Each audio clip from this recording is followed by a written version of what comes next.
Hello guys, मेरे YouTube channel पे आपका स्वागत है। आज हम लोग इस वीडियो में बिहार पॉलिटेक्निक के प्रीवियस ईयर का क्वेश्चन को हम लोग देखेंगे। ठीक, इस वीडियो में हम लोग फिजिक्स के प्रीवियस ईयर को देखेंगे। ये पूरा जो सीरीज होगा उसमें हम लोग 1997 में से लेकर 2019 तक के जो भी सवाल पूछे गए बिहार पॉलिटेक्निक में सारे को हम लोग कवर करेंगे, वो भी पूरा कंप्लीट एनालिसिस के साथ। ठीक, ताकि आपको समझने में कोई भी तकलीफ नहीं हो। देखिए, कोई भी एग्ज़ाम हो उसके लिए प्रीवियस ईयर क्वेश्चन बहुत ही इंपॉर्टेंट होता है, क्योंकि एग्ज़ाम का जो क्वेश्चन है वो बार बार रिपीट होता है। ठीक, तो इस कारण से आपके लिए जो प्रीवियस ईयर क्वेश्चन है वो बहुत ही इंपॉर्टेंट होगा और आपको एक अंदाज हो जाएगा कि किस तरह से सवाल वो आपको बिहार पॉलिटेक्निक एग्जाम में आते हैं। ठीक, तो इस वीडियो को आप ध्यान से देखिएगा। इसमें हम लोग 2019 का फिजिक्स का जो क्वेश्चन जो पूछा गया है उसको हम लोग कंप्लीट एनालिसिस करेंगे। ठीक, वो भी डिटेल में, ताकि आपको समझने में बिल्कुल भी कठिनाई ना हो। ठीक, चलिए बिना कोई समय गंवाते हुए हम लोग शुरू करते हैं। देखिए, आज का जो पहला जो सवाल है, तो सबसे फर्स्ट जो सवाल है वो है आपका, चंद्रमा के धरातल से देखने पर आकाश का रंग कैसा दिखाई देता है। जब तो चंद्रमा के धरातल से हम देखते हैं तो आकाश का रंग कैसा दिखाई देता है। देखो, चंद्रमा में जो वायुमंडल है और धूलकण दोनों मौजूद नहीं होते हैं, इस कारण से वहाँ प्रकाश का प्रकीर्णन नहीं हो पाता है। इस कारण से हमें आकाश वहाँ से देखने पे काला दिखाई देगा, क्योंकि वहाँ पे प्रकाश का प्रकीर्णन नहीं होता है। ठीक, तो पहला का ऑप्शन हो जाएगा डी, काला। ठीक, चलो नेक्स्ट चलते हैं। नेक्स्ट आपका है कि 15 सेंटीमीटर फोकस दूरी वाले अवतल दर्पण से 20 सेंटीमीटर की दूरी पर 5 सेंटीमीटर की लंबाई वाली एक वस्तु रखी है, प्रतिबिंब की प्रकृति क्या होगी। देखिए, 15 सेंटीमीटर की क्या है, फोकस दूरी, यानी एक अवतल दर्पण है जिसकी फोकस दूरी कितनी है, 15 सेंटीमीटर, यानी कि F बराबर आपका हो गया -15 सेंटीमीटर। ठीक, 20 सेंटीमीटर दूरी पर, यानी कि U बराबर आपका हो गया -20 सेंटीमीटर। 5 सेंटीमीटर लंबाई के वाली एक वस्तु है, मतलब एक वस्तु की हाइट को हम लोग O मान लेते हैं, तो मतलब ये कितना है, 5 सेंटीमीटर। निकालना क्या है, भी एक बार भी निकाल लो, आपको जो प्रतिबिंब है उसका अंदाजा हो जाएगा कि वास्तविक होगा कि काल्पनिक होगा। ठीक, तो मीटर फार्मूला यूज करेंगे, दर्पण सूत्र 1/F बराबर, तो F कितना है, -15, तो 1/-15 बराबर 1/F बराबर 1/V प्लस 1/U, तो U है तो माइनस में, तो यहाँ प्लस माइनस क्या हो जाएगा, -1/20, यहाँ पर चलो प्लस माइनस ऐसे कर दो। ठीक, तो 1/V F बराबर 1/V प्लस 1/U। देखिए, माइनस में 20 इपट लाएंगे तो प्लस में जाएगा, तो क्या हो जाएगा, 1/V बराबर क्या हो जाएगा, इस तरफ लाएंगे तो प्लस में जाएगा 1/20, इधर तो ऑलरेडी माइनस में था 15। ठीक, अब बताओ 20 और 15 का एलसीएम कितना हो जाएगा, 60। 20 दिया 60, 15 चौका 60, तो जाएगा कितना, -1/60,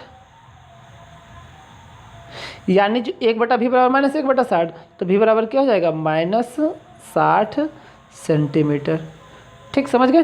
तो इस तरह से V बराबर आया -60 सेंटीमीटर, यानी कि जो V का जो साइन है वो क्या, नेगेटिव, मतलब प्रतिबिंब कैसा है, जो प्रतिबिंब बना है वो वास्तविक होगा। एक बार जब वास्तविक हो गया तो उल्टा भी होगा। ठीक, वास्तविक और उल्टा फिक्स है, याद रखना, वास्तविक होगा तो उल्टा होगा ही होगा। तो इस तरह से यहाँ पे देखिए, एम ऐसे तो एम निकाल के करना पड़ता है, हाइट ऑफ इमेज और हाइट ऑफ ऑब्जेक्ट करते हैं V/U करके। ठीक, तो इस तरह से निकालते हैं, लेकिन जब एक बार हमको पता है कि प्रतिबिंब वास्तविक है तो उल्टा भी होगा। तो यहाँ देखिए, वास्तविक और सीधा दिया है और नीचे वास्तविक का ऑप्शन ही नहीं दिया है। ठीक, तो इस कारण से हम लोग आगे कुछ नहीं करेंगे, यहाँ पे डायरेक्ट ऑप्शन ए मारेंगे, वास्तविक उल्टा वस्तु से बड़ा। ठीक, हालांकि हमको नहीं पता है कि बड़ा छोटा, लेकिन वास्तविक एक बार हो गया तो उल्टा भी होगा, इसलिए ऑप्शन यहाँ पे ए ही सही होगा, बाकी ऑप्शन सही नहीं है, इसलिए आगे हम लोग नहीं करेंगे। ओम के नियम के अनुसार V बराबर I है तब V समानुपाती R, I समानुपाती R, V व्युत्क्रमानुपाती R, V समानुपाती I है। ठीक, देखिए यहाँ पे अगर हम ओम के नियम की बात करें तो ओम के नियम है वो क्या कहता है, ओम के नियम कहता है कि यदि किसी चालक की भौतिक अवस्थाएं जैसे ताप तथा दाब नियत हो तो चालक के सिरों पर उत्पन्न विभवांतर जो होगा वो उसमें प्रवाहित धारा के समानुपाती होगा, यानी उसके सिरों पर जो उत्पन्न विभवांतर होगा उसमें प्रवाहित धारा का क्या हो जाएगा, समानुपाती हो जाएगा, यानी V समानुपाती I, यानी कि ऑप्शन है यहाँ पे कौन सही होगा, डी। ठीक, ओम के नियम से ही जो है वो लिया गया है। ठीक, चलिए नेक्स्ट। दो लेंस है, एक है 20 सेंटीमीटर फोकस दूरी का उत्तल और दूसरा 25 सेंटीमीटर फोकस दूरी का अवतल। संयोजन की फोकस दूरी निकालिए। देखिए संयोजन की फोकस दूरी का जो फॉर्मूला होता है 1/f बराबर 1/f1 + 1/f2 जितना भी है सारा जोड़ दो, लेकिन दो ही लेंस है तो हम लोग दो ही ले रहे हैं। f1 कितना है 20 सेंटीमीटर फोकस दूरी का उत्तल, उत्तल तो प्लस, तो 1/20 क्या हो जाएगा प्लस में, ठीक। f2 है 25 सेंटीमीटर, तो 25 सेंटीमीटर अवतल है इसलिए माइनस हो जाएगा, क्योंकि अवतल लेंस की फोकस दूरी माइनस होती है, 1/25 माइनस। चलो एलसीएम ले लो, 25 और 20 का एलसीएम कितना हो जाएगा 100, 25 25 चौका 100, तो हो जाएगा f1/100, यानी f बराबर जो होगा वो 100 सेंटीमीटर हो जाएगा, ठीक।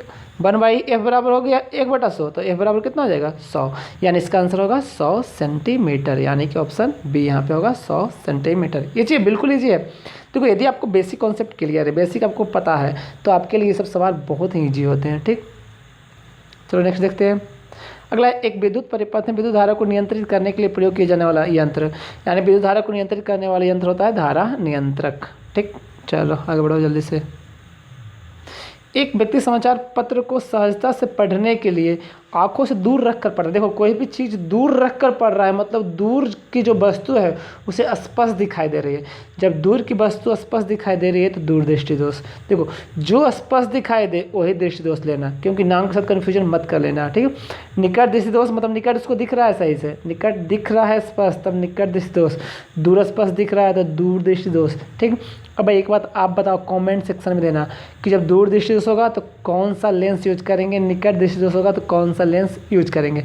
चलो बताते हैं। यहाँ पर ध्यान देना को दूर का है मतलब 2 अक्षर है, 2 अक्षर के लिए 3 अक्षर यूज करना उत्तल। चलो 2 अक्षर के लिए 3 अक्षर कौन सा यूज करना उत्तल लेंस, 3 अक्षर है तो 4 अक्षर यूज कर लेना कौन सा लेंस अवतल लेंस। चलो याद रहेगा, भूलना कभी नहीं। 2 अक्षर 3 अक्षर 3 अक्षर 4 अक्षर यूज करना, यानी कि इसको दूर करने के लिए लेंस यूज करते हैं, ठीक है। चलो नेक्स्ट देखते हैं। 200 वोल्ट के लाइन से जुड़े 5 एम्पीयर विद्युत धारा को वहन करने के लिए 400 ओम के कितने प्रतिरोध की जरूरत होती है। देखो भी है 200 वोल्ट, ठीक। यहाँ पे भी कितना है 200 वोल्ट। चलो यहाँ पे धारा कितना आई कितना है 5 एम्पीयर, धारा है 5 एम्पीयर। देखो अब इसके लिए हम लोग मान लेते हैं कि कुल प्रतिरोध जो है उस परिपथ का वो मान लेते हैं R है, तो R बराबर हो जाएगा V/I ओम के नियम से। तो V बराबर भी कितना है 200, I कितना है 5, तो हो जाएगा 40, यानी जो है 40 ओम, यानी जो परिपथ है उसका जो कुल प्रतिरोध है वो 40 ओम है, ठीक। तो अब हम लोग मान लेते हैं कि N प्रतिरोध को समांतर क्रम में जोड़ दिए हैं, ठीक। N प्रतिरोध टोटल कितना प्रतिरोध की जरूरत पड़ती है, N प्रतिरोध हम मान लें कि टोटल प्रतिरोध की जरूरत पड़ती है वो है N प्रतिरोध, ठीक। तो अब हम लोग यहाँ पे ओम लगाएंगे कि 1/R बराबर टोटल हम लोग एक प्रतिरोध कितना 400 है, तो पूरा कितना लगाए हैं N लगाए हैं, तो 1/400 समांतर क्रम में जुड़े हैं 1/400 कितना तक N बार, ठीक। तो कुल प्रतिरोध कितना है 40, तो हम लोग कह सकते हैं 1/40 इक्वल टू कितना बार आया है N बार, तो हो जाएगा सब को जोड़ देंगे तो क्या हो जाएगा N/400, 0 0 4 दहें के 40, यानी कि N बराबर कितना आ गया 10, ठीक। N बराबर कितना आ गया 10, यानी कुल प्रतिरोध कितनी जरूरत पड़ेगी 10 प्रतिरोध की, तो इसका ऑप्शन हो जाएगा डी, यानी कि 10 इसका सही आंसर, ठीक। चलो नेक्स्ट देखते हैं। नेक्स्ट है 8 नंबर। एक विद्युत हीटर को 1 किलोवाट दर्शाया गया है, प्रति घंटा उत्पादित ऊष्मा। चलो देखो H बराबर जो फॉर्मूला होता है P × T, ठीक। यहाँ P कितना यूज किया, पावर कितना है 1 किलोवाट, 1 किलोवाट को अगर वाट में बदलेंगे तो 1000 वाट हो जाएगा, 10⁻³ वाट आप कर सकते हैं, 10⁻³ वाट।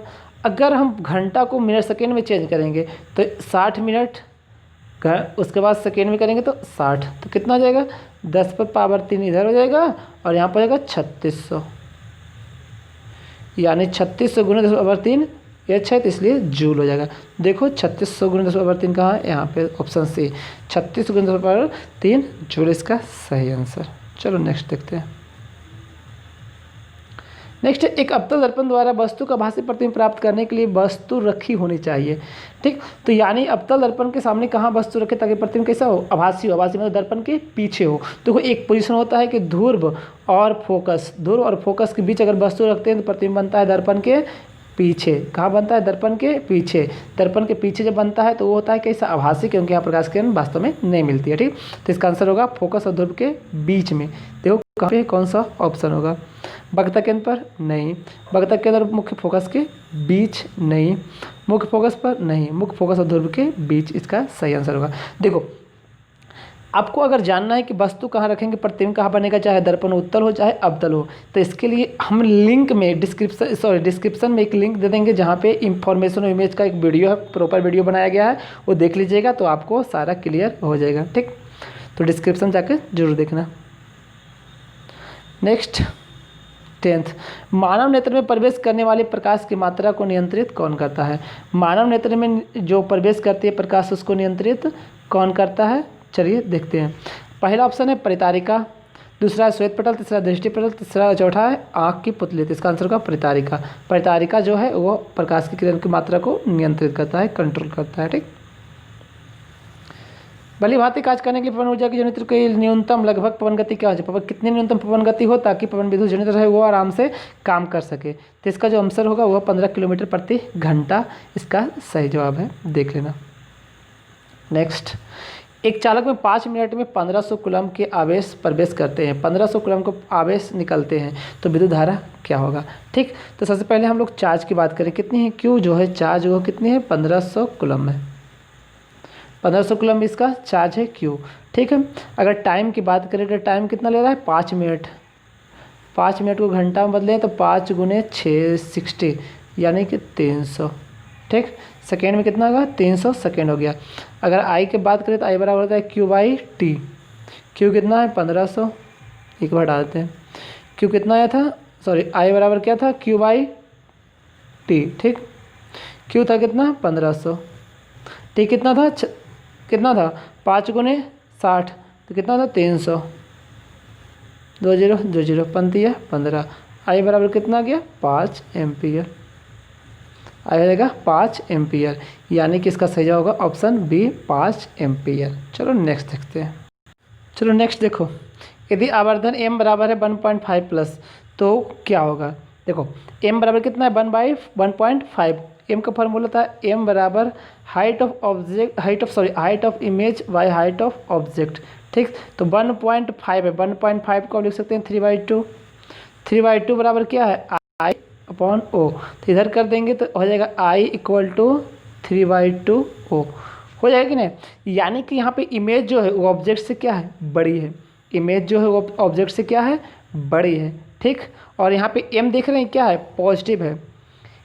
यहाँ पे ध्यान देखना, m है ये पॉजिटिव है और हाइट ऑफ इमेज जो है वो ऑब्जेक्ट से बड़ी है। ठीक, तो चलिए ऑप्शन देखते हैं। यहाँ पे देखिए ऑप्शन बी, प्रतिबिंब का आकार वस्तु के आकार से बड़ा है और वास्तविक भी है। वास्तविक क्यों? क्योंकि m यहाँ पे क्या है? पॉजिटिव है। ठीक, देखिए यदि आवर्धन से रिलेटेड आपको चीज़ें जाननी है तो इस वीडियो के डिस्क्रिप्शन में लिंक दे देंगे जहाँ पे आवर्धन से रिलेटेड वीडियो बनाया गया है, जिससे आपको सारा क्लियर हो जाएगा, उसको जाके देख ले सकते हैं आप। अगला है, यदि वायु से जल का अपवर्तनांक 4/3 हो तो जल से वायु का अपवर्तनांक क्या है?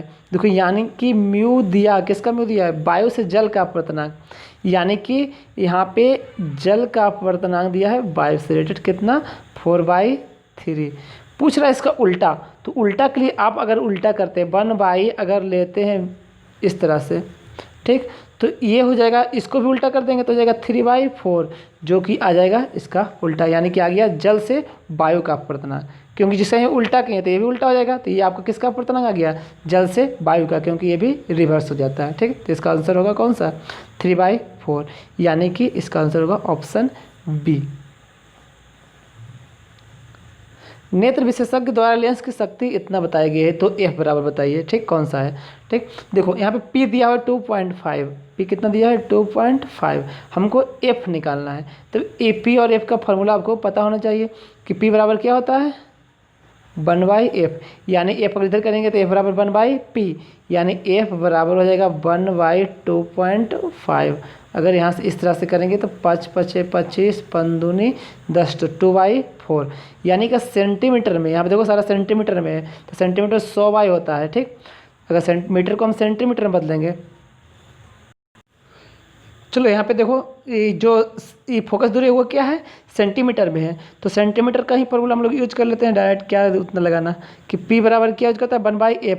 तो यहाँ पे हम लोग कर सकते हैं F बराबर 100/P, जब F किस में हो, सेंटीमीटर में आपको निकालना हो, ठीक। तो 100/P कितना, 2.5। तो यहाँ पे पॉइंट हटाइए, 25 चौका 100 0, यानी कि यहाँ पे जो F आया है वो कितना आया है, 40 सेंटीमीटर, ठीक, 40 सेंटीमीटर।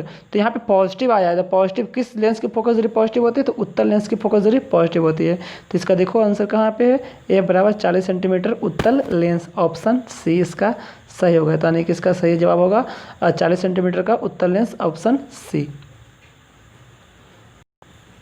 चलो देखो, एक यहाँ पे आपको एक फिगर दिया हुआ है, निकालना है वोल्ट मीटर द्वारा दर्शाई गई संख्या। यहाँ पे वोल्ट मीटर है, भी है, वो भी कितनी होगी आपको बताना है।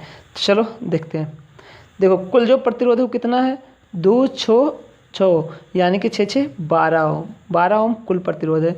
भी कितना है आपका 10 वोल्ट। तो हम आई आराम से निकाल सकते हैं। सबसे पहले आई निकालते हैं, तो आई बराबर भी बाई आर होता है। तो भी कितना है 10 वोल्ट, आर कितना है, तो 4 10 2 12, ठीक।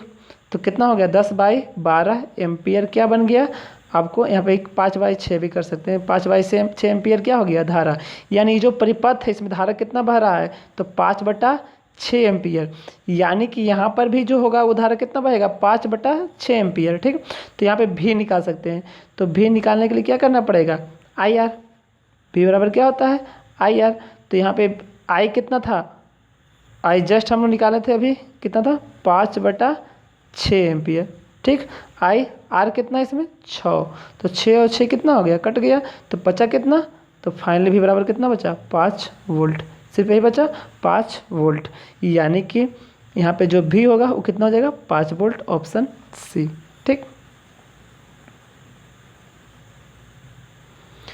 एक विद्युत फ्यूज होता है, जो विद्युत फ्यूज है वो किस पे आधारित होता है, विद्युत धारा के रासायनिक प्रभाव नहीं, विद्युत धारा के चुंबकीय प्रभाव नहीं, विद्युत धारा के उष्मीय प्रभाव, विद्युत धारा के उष्मीय प्रभाव पर ही ये आपको आधारित होती है। नेक्स्ट, समान पदार्थ के 2 तार जिनकी लंबाई और त्रिज्या क्रमशः इतना इतना है, 6 वोल्ट की बैटरी के समांतर क्रम में जुड़े हैं, विद्युत धाराओं के अनुपात निकालिए। चलो देखो, लंबाई का अनुपात है 3:4 और त्रिज्या है 3:2, 6 वोल्ट का लगा दिए। देखिए सबसे पहले हम R1 R2 का अनुपात निकालेंगे। R1 R2 का अनुपात, R1 का फॉर्मूला याद है, रो इंटू L/A। यहाँ पहला तो L1 मान लेते हैं, L1/A1, ठीक। रो इंटू L2/A2, ठीक, दोनों कांस्टेंट है, कट गया। L1 बटा, यहाँ पे A1 को लगता है πr1², πr1² हो जाएगा। यहाँ पर भी L2 अपॉन πr2 का स्क्वायर, तो पाई भी जाएगा, कैंसिल हो जाएगा। तो बचेगा क्या, बचेगा L1 बटा R1 के स्क्वायर। तो हम देखो L1 बटा L2 डाइट कर देते हैं, L1 बटा L2 इंटू R2 का स्क्वायर बटे R1 का स्क्वायर, ठीक। R2 का स्क्वायर बटे R1 का स्क्वायर, रेशियो ध्यान रखना, L2 R1 का स्क्वायर बटे R2 का स्क्वायर, ठीक। तो इस चीज़ को यहाँ पे हम लोग यूज कर रहे हैं, इसको हटा के, ठीक है। देखते हैं, देखो तो क्या था, फाइनली आया था R1 बटा R2 बराबर क्या आया था, L1 बटा L2 इंटू R2/R1 के, इस तरह से भी कर सकते हैं स्क्वायर, ठीक। यहाँ पे आया था R1 बटा R2 बराबर, अगर R1 बटा R2 को हम ऐसे लें तो L1 बटा L2 दिया हुआ है, L1 बटा L2 का रेशियो कितना है 3/4, यहाँ पे कर दो 3/4, और इसका कितना है, इसका त्रिज्या है 3/2, तो यहाँ पर हो जाएगा 9/4, ठीक। तो यहाँ पे 9/4, इसका सॉरी उल्टा हो जाएगा, ये उल्टा हो जाएगा, क्योंकि देखो यहाँ पे है कितना R2/R1 है, तो यहाँ पर 2/3 का स्क्वायर कर देंगे, तो 3/4 गुने 4/9, तो 3 3 9 कट गया, आया 1/3, तो फाइनली आया 1/3, यानी कि R1/R2 जो ले आए वो आया 1/3। ठीक, तो अब हम I का अनुपात आराम से निकाल सकते हैं। ठीक, तो I का अनुपात अगर निकाले I1/I2 तो ओम के नियम से क्या होगा, V बराबर IR, तो I बराबर V/R। तो V कितना है, 6 वोल्ट, तो 6/R1 लेंगे। ठीक, 6/R1, R1 के लिए 1 है, फिर वहाँ पे 6/R2, इसका कितना 3। ठीक, तो इस तरह से यहाँ पे हो जाएगा 3 दूनी 6। ठीक, तो उल्टा हो जाएगा, तो I1/I2 बराबर क्या हो जाएगा, 2 भी काट दो 3, तो यहाँ पर 3:1, इसका सही जवाब होगा 3:1, यानी कि I1/I2 जो है उसका अनुपात कितना हो जाएगा, 3:1 होगा। प्रकाश की शक्तिशाली समांतर किरण पुंज प्राप्त करने के लिए वाहनों के हेडलाइट में होता है। ठीक, यानी कि जब शक्तिशाली किरण पुंज तैयार करना हो तो वाहनों के हेडलाइट में हम लोग अपतल दर्पण का यूज करते हैं। नेक्स्ट देखते हैं, सदैव आभासी और सीधा प्रतिबिंब प्राप्त करने के लिए किस प्रकार के दर्पण का प्रयोग किया जाता है, समतल दर्पण। इसके लिए समतल दर्पण, हमेशा अगर काल्पनिक प्रतिबिंब चाहिए और सीधा चाहिए तो इसके लिए आप समतल दर्पण का यूज कर सकते हैं। ठीक, नेक्स्ट आपका है, एक चुंबकीय क्षेत्र में रखे विद्युत वाहक तार पर बल की दिशा निर्भर करती है। बल की दिशा निर्भर करती है। एक चुंबकीय क्षेत्र में रखे विद्युत वाहक बल तार के दिशा पर निर्भर करते हैं, विद्युत धारा की दिशा पर, लेकिन क्षेत्र की दिशा पर नहीं, ऐसा नहीं होता है। क्षेत्र की दिशा पर निर्भर करती है। ठीक, धारा और क्षेत्र दोनों की दिशा पर निर्भर करती है, क्षेत्र की दिशा पर लेकिन विद्युत धारा की दिशा पर नहीं, ऐसा नहीं होता है। विद्युत धारा की दिशा के साथ साथ क्षेत्र की दिशा पर भी, इसका सही है। ठीक, क्योंकि फ्लेमिंग के नियम में ये बताया गया है, उसको देख लेना। ठीक, तो ये क्लियर हो जाएगा कि विद्युत धारा की दिशा के साथ साथ क्षेत्र की दिशा पर भी निर्भर करती है। ठीक, नेक्स्ट है आपका, कांच के प्रिज्म के माध्यम से श्वेत प्रकाश के विक्षेपण में यह पाया जाता है कि बैंगनी रंग अधिक मुड़ता है और लाल रंग कम मुड़ता है। अब ऐसा क्यों है, सभी रंग का तरंगदैर्घ्य समान होता है, ऐसा बिल्कुल भी नहीं है, सब रंग का तरंगदैर्घ्य समान नहीं होता है। ठीक, दूसरा है, लेमडा जो बैंगनी है वो रेड से ज़्यादा होता है, ऐसा नहीं होता है, बैंगनी रेड से ज़्यादा नहीं होता है। रेड जो है वो बैंगनी से ज़्यादा होता है, रेड का जो तरंगदैर्घ्य जो लेमडा है वो बैंगनी से ज़्यादा होता है, इस कारण से वो जो बैंगनी है वो ज़्यादा मुड़ता है, क्योंकि तरंगदैर्घ्य कम है तो ज़्यादा मुड़ेगा, ज़्यादा है तो कम मुड़ता है। ठीक, तो इसका ऑप्शन सी सही है। अगला है, जल में आंशिक रूप से डूबी पेंसिल वायु के जल के अंतरपृष्ठ पर प्रतिस्थापित प्रतीत होती है, यह किसके कारण होती है, यह होती है आपका टिंडल प्रभाव के कारण, दूसरा है प्रकीर्णन के कारण, तीसरा है विक्षेपण के कारण, चौथा है अपवर्तन के कारण। डी है इसका, अपवर्तन के कारण, तो इसका सही जवाब होगा ऑप्शन डी। अपवर्तन के कारण आपको जो पेंसिल है वो आंशिक रूप से जो है वो प्रतिस्थापित महसूस होती है, क्योंकि प्रकाश का माध्यम छिन जाता है। निम्नलिखित उनके पूर्ण परावर्तन के बढ़ते क्रम में व्यवस्थित कीजिए। जल, केरोसिन, कांच, हीरा। यहाँ पे हीरा सब में है क्योंकि सबसे ज़्यादा अपवर्तनांक हीरा है, तो आपको बढ़ते क्रम में बताना है कि कौन सा ऑप्शन, जल, केरोसिन, कांच, हीरा, केरोसिन, जल, कांच, हीरा, कांच, केरोसिन, जल, हीरा, जल, कांच, केरोसिन, हीरा। तो इसमें इसका जो सही जवाब होगा वो होगा ऑप्शन ए, जल, फिर केरोसिन, फिर कांच, फिर हीरा। ठीक, जल 1.33 होता है, केरोसिन 1.4 के आसपास, कांच 1.5 और 2.42, इसलिए इसका ऑप्शन ए सही जवाब है। ठीक, चलो नेक्स्ट देखते हैं। लेंस की शक्ति लेंस की फोकस दूरी के किस प्रकार संबंधित होती है। तो देखो, लेंस की फोकस शक्ति और फोकस दूरी का संबंध क्या है, तो P बराबर 1/f इस तरह से होता है, तो यानी इसका व्युत्क्रमानुपाती है। तो क्या है, P प्रत्यय समानुपाती 1/f के क्या है, समानुपाती। ठीक, तो इसके लिए इसका ऑप्शन बी सही है, 25 का ऑप्शन बी होगा। यदि लंबाई व बल के प्रत्येक के मात्रक को दोगुना कर दिया जाए तो शक्ति की मात्रा कितना गुना बढ़ जाएगा। देखिए, बल और लंबाई की मात्रा को अगर दोगुना कर देंगे तो इसका हो जाएगा 4 गुना। ठीक, इसका फॉर्मूला देख लेना। एक आकाशगंगा की दूरी की कोटि है 10⁻25 मीटर। यदि यह दूरी प्रकाश की चाल का तय की जाए तो लिए गए समय में कोटिमान होगा। ठीक, दूरी है 10⁻25, अगर चाल लेंगे तो 3/8 होगा। ठीक। तो यहाँ पे अगर हम समय निकाल लेते हैं, ठीक, तो समय बराबर क्या होता है, दूरी बटे चाल। तो उस तरह से निकालेंगे तो देखिएगा वहाँ पे आएगा लगभग 10⁻17 मीटर। ठीक, देख लेना वहाँ पे निकाल के दूरी बटे चाल करके। तो इसका ऑप्शन डी सही जवाब।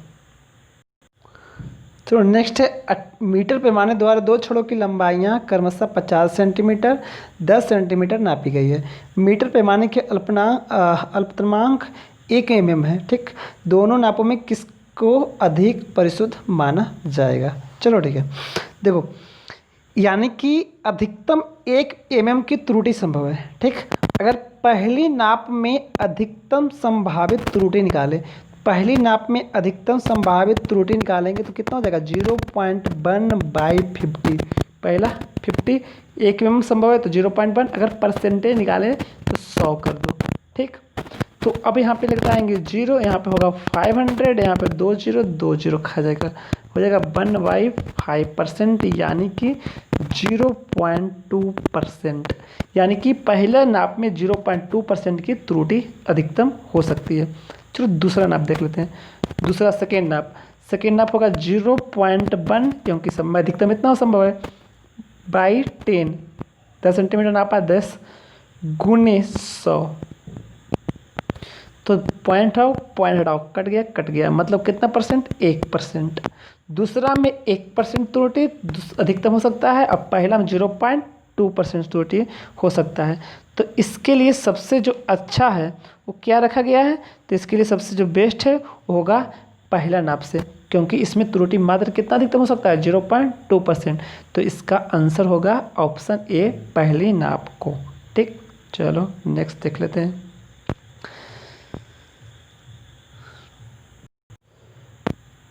समान परिमाण के दो सदिशों का परिणामी इनमें से एक के बराबर है, तो दोनों सदिशों का मध्य कौन होगा। चलो देखते हैं। हम जानते हैं r बराबर √a² + b² + 2ab cos theta. आप लोग वेक्टर में पढ़े होंगे। ठीक, अब कह रहा है कि समान परिमाण के दो सदिशों के परिणाम में से एक के बराबर है, मतलब एक के बराबर है a, मान लो एक a है, इसके बराबर है। तो अब यहाँ पे सब तो समान है, तो a² दोनों यहाँ पर b की जगह पर भी a कर देंगे, यानी कि हम लोग ऐसे लिख सकते हैं a² प्लस यहाँ पे 2a², यहाँ पे a दोनों हो जाएगा, यहाँ पे a² क्या हो जाएगा 2a, क्योंकि b की जगह पर भी क्या हो जाएगा a, 2a² cos थीटा। चलो ठीक है, यानी कि फाइनल a² कितना हो जाएगा 2a², यानी कि √2a² और 2a² कॉमन यहाँ पे ले लेते हैं दोनों में, तो 2a² कॉमन भी कर लो, तो यहाँ होगा 1 + cos थीटा, इस तरह से हो जाएगा। ठीक, 1 + cos थीटा। अब यहाँ पे क्या करते हैं, होल साइड दोनों तरफ, इधर भी a बराबर आ गया, तो दोनों तरफ क्या करते हैं स्क्वायर करते हैं, दोनों तरफ स्क्वायर कर रहे हैं। ठीक, अगर हम दोनों तरफ स्क्वायर करें इस तरह से तो क्या होता है, देखो यहाँ पे जगह नहीं है, थोड़ा सा ध्यान देखना। ये है दोनों होल साइड स्क्वायर करेंगे तो क्या होगा, आगे हम लोग यहाँ पे देखते हैं, इसको पूरा को मिटाना पड़ेगा हमको।